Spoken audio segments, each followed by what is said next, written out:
Mais disons, de 95 à 2022, ben on a les chiffres très précis. Puis ce qu'on a trouvé, c'est que c'est 2,8 milliards à peu près qui ont été dépensés pour renforcer l'anglais au Québec. Ça veut dire pour les établissements d'enseignement anglophones qui étaient déjà surfinancés. Puis au Québec, ce que ça a fait, c'est qu'on est arrivé dans les années 60. La commission Laurando-Danton a fait une étude très complète et ils ont trouvé que sur 14 groupes linguistiques, la moyenne de revenus des francophones arrivait au 12e rang. Fait qu'on partait de très loin. Puis à ce moment-là, le gouvernement fédéral, avec Pierre Elliott Trudeau, plutôt que d'essayer de compenser ou de favoriser un rattrapage des francophones au Québec, balancer. Il a dit, c'est les anglophones et la minorité au Québec, donc on va appuyer l'anglais, on va favoriser les services fédéraux en anglais. Et, par la suite, la loi a évolué et ça a été vraiment, pour le Québec, il y a eu pour l'ensemble du Canada, en fait, il y a eu des programmes d'appui aux langues officielles avec des subventions qui vont avec. C'est ça que j'ai plus étudié à partir des comptes publics canadiens. C'est comme les états financiers du Canada, c'est très précis, tout ça. Fait que c'est comme ça que tu as pu avoir accès à ces... C'est ça, à ces chiffres-là. Avant 95, c'était difficile parce que c'est pas sur des supports informatiques faciles à analyser. Mais disons, de 95 à 2022, on a les chiffres très précis. Puis ce qu'on a trouvé, c'est que c'est 2,8 milliards à peu près qui ont été dépensés pour renforcer l'anglais au Québec. Ça veut dire pour les établissements d'enseignement anglophones qui étaient déjà surfinancés quand ça a commencé dans les années 60, en 69, la loi sur les langues officielles. Et pour financer des groupes de pression anglophones, il y a même des programmes pour favoriser le développement économique des anglophones, le développement de la culture anglophone au Québec. Fait que c'est vraiment une aberration parce que, au départ, les francophones étaient défavorisés au Québec. Ça, tout le monde l'a dit, toutes les études le démontraient. Mais Trudeau a trouvé une façon de contourner ça, de plutôt favoriser l'anglais. Puis c'est un peu parce que la minorité anglophone au Québec est minoritaire numériquement, mais elle fait partie de la majorité canadienne qui est anglophone, qui contrôle le Parlement fédéral, qui a un pouvoir de légiférer, de dépenser prépondérant sur le Québec.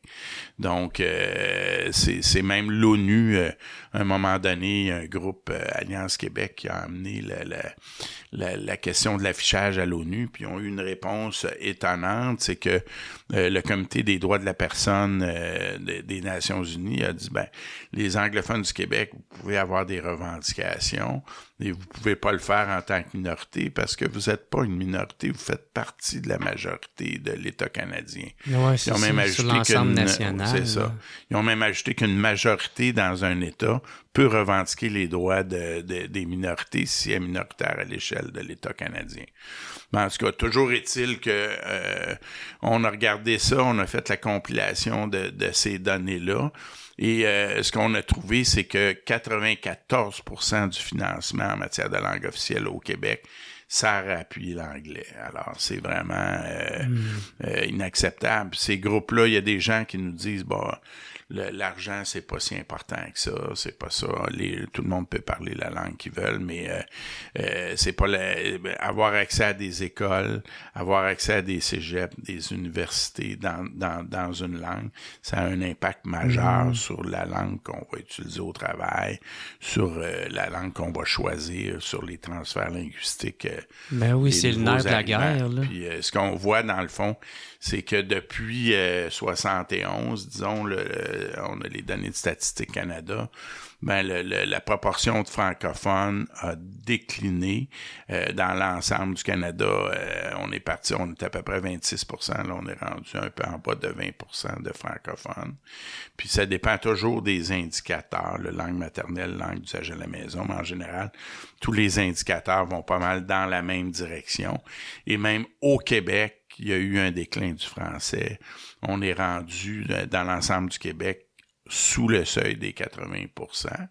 Alors, que ce soit en langue maternelle, langue parlée à la maison. Puis les études prévisionnelles, même de Statistique Canada, sont assez inquiétantes parce qu'on dit d'ici, disons, 2035, les prévisions et ce que ça montre, c'est que on passerait, disons, on était en haut de 80% en 2001, on tomberait à 69% de francophones en 2035. C'est dans pas beaucoup de temps. Et ça, la raison, c'est qu'on n'arrive pas suffisamment à franciser les nouveaux arrivants. Mm-hmm. Puis on nous présente beaucoup tous les groupes de pression là, qui sont financés par le fédéral. Souvent vont présenter le français langue commune ou les revendications pour continuer à vivre en français comme une fermeture, un repli sur soi ou quelque chose de xénophobe, alors que c'est le contraire. Si on veut inclure les nouveaux arrivants, il faut qu'on puisse se comprendre, se parler dans une même langue. Puis au Québec, c'est le français qui est la langue majoritaire et qui devrait être la langue commune si on veut assurer l'avenir du français. Ce qui est arrivé au départ, Trudeau, quand il y a eu des groupes de pression qui se sont formés, quand il y a eu, on se rappelle la crise de Saint-Léonard, là, quand il y a des commissaires d'école qui ont voulu... c'est pour la loi 101? Oui, un peu avant la loi 101. Oui, c'est là, ça, ouais. Les commissaires d'école sont aperçus que leur école était en train de fermer parce que les nouveaux arrivants choisissaient d'aller à l'école anglaise, ce qui est normal parce que tu arrives dans un nouveau pays, il y a une tendance à vouloir aller du côté de la majorité. La majorité au Canada, c'est l'anglais. Donc, les gens... Puis, la communauté anglophone était plus riche, elle bénéficiait des centaines d'années là, de domination colonialiste. Mais, donc, il y avait cette tendance-là. Eux autres ont voulu... ils se sont dit, on regardait ce qui se faisait ailleurs, puis on dit, bon, on va financer des écoles en français pour les nouveaux arrivants. Puis là, il y a eu toute une mobilisation du côté anglophone. Ensuite, il y a eu Robert Bourassa qui a fait la loi 22, qui était assez mi-figue, mi-raisin, mais qui proclamait quand même le français comme langue officielle. Là, il y a des organisations qui sont formées pour contester ça. Au Canada, quand le Parti québécois a été élu, là, ça a été... en 76? En 76. Ouais. Ça les a stimulés encore plus. Ça a fait peur à beaucoup d'anglophones du Québec. Quand il y a eu la loi 101 en 77, encore plus. Là... Trudeau, le gouverneur fédéral, il aurait pu utiliser son pouvoir de désaveu pour simplement annuler la loi 101. Il y a des gens qui ont dit, ouais, mais si vous faites ça, vous allez renforcer René Lévesque puis les indépendantistes. Tu vas leur donner choquer des missions. Beaucoup de monde.